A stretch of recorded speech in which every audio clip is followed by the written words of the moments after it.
বীজ মন্ত্র ফুটে দেয় দ্রোহের, আর প্রতিদিন সযতনে ফেলে যায় জল।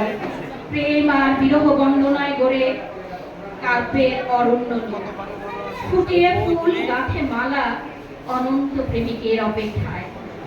কবিতার ছাপ রেখে অনন্ত গন্তব্যে হাঁটে কবি অসীমের মায়ায়, আর নিজেকে বিলিয়ে দিয়ে রেখে যায় তাকে আপন পাঠকের ভালোবাসায়, অগণন পাঠকের ভালোবাসায়। আমি ভবিষ্যতে এমনই কবির স্বপ্ন দেখি, এমনই কবিদের স্বপ্ন দেখি যে কবি দিয়ে বাংলাদেশ পরিচিতি পাবে বিশ্বময়। অনেক ধন্যবাদ। হাততালি এখন আসতে কেন? জোরে হাততালি দিলে কি সমস্যা হয় বলেন তো?